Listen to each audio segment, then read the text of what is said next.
Bienvenue sur notre chaîne. Aujourd'hui, nous allons plonger en profondeur dans une décision stratégique majeure, l'engagement du Canada dans le projet de bouclier antimissile américain. Pourquoi cette décision? Quels sont les enjeux militaires, économiques et politiques? Ce projet est-il une avancée technologique ou un gouffre financier? Nous allons décrypter tous ces aspects ensemble dans cette vidéo. Si vous aimez ce type de contenu, n'oubliez pas de liker, vous abonner et activer la cloche pour ne rien manquer de nos prochaines analyses. Depuis plusieurs décennies, le Canada joue un rôle essentiel dans la défense du continent nord-américain. En tant que membre de l'OTAN et partenaire au sein du NORAD, le commandement de la défense aérospatiale de l'Amérique du Nord, Ottawa collabore étroitement avec Washington pour assurer la sécurité de l'espace aérien et maritime. Bill Blair, le ministre canadien de la Défense, a réaffirmé cette semaine que le Canada est déjà un partenaire incontournable de la défense conjointe et que participer à un système de défense antimissile intégré est une évolution naturelle. Mais pourquoi cette annonce maintenant? Quelle est la motivation derrière ce projet? Le projet de bouclier antimissile américain, également appelé « Dôme de fer »,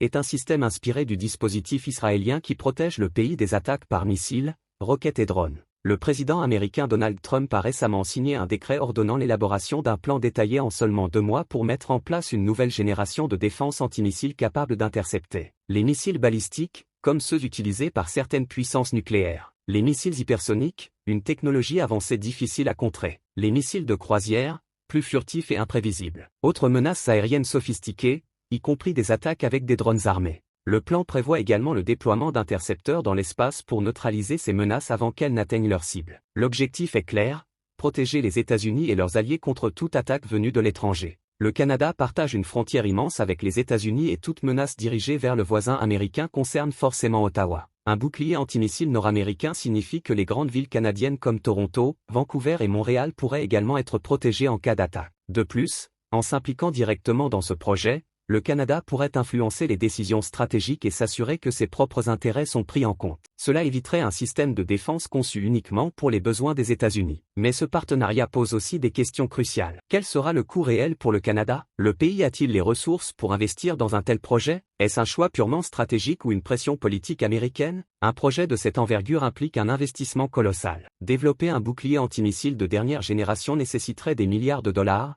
avec des coûts d'entretien et d'amélioration constants. De nombreux experts estiment que ces fonds pourraient être mieux utilisés pour moderniser les infrastructures militaires canadiennes, renforcer la cybersécurité ou investir dans des projets nationaux comme la santé et l'éducation. Par ailleurs, le gouvernement canadien doit jongler avec un contexte économique difficile et des débats politiques internes. Certains membres de l'opposition jugent cette décision précipitée et coûteuse, alors que d'autres estiment que le Canada doit assurer sa propre sécurité face aux menaces internationales. Mais ce n'est pas tout. Cette annonce intervient dans un contexte de relations tendues entre Ottawa et Washington. En effet, Donald Trump a récemment menacé d'imposer des droits de douane de 25% sur les produits canadiens, une décision qui pourrait nuire gravement à l'économie du pays. Certains analystes voient donc l'adhésion du Canada à ce projet comme une manœuvre diplomatique pour apaiser les tensions et maintenir de bonnes relations avec l'administration américaine. Mais une question demeure, le Canada a-t-il vraiment le choix? Malgré les critiques, ce projet pourrait aussi offrir des opportunités importantes au Canada. Accès aux dernières technologies militaires, en participant à ce projet,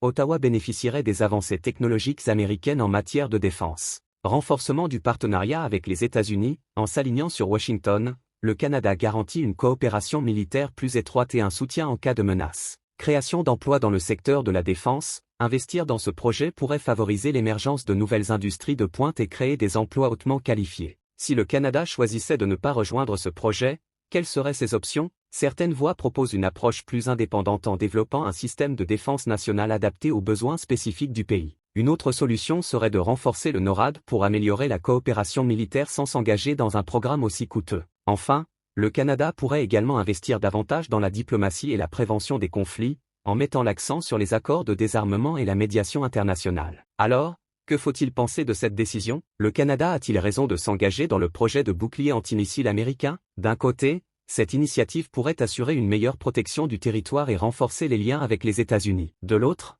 elle représente un investissement colossal qui pourrait détourner des ressources précieuses d'autres priorités nationales. Le débat reste ouvert, et votre avis nous intéresse. Que pensez-vous de cette décision? Le Canada doit-il s'impliquer dans ce projet, ou devrait-il investir ailleurs pour assurer sa sécurité? Dites-nous tout en commentaire, on a hâte de lire vos opinions. Si vous avez aimé cette analyse, pensez à liker, partager et vous abonner pour ne rien manquer des prochains sujets géopolitiques et stratégiques. Merci d'avoir regardé, et à très bientôt pour une nouvelle vidéo.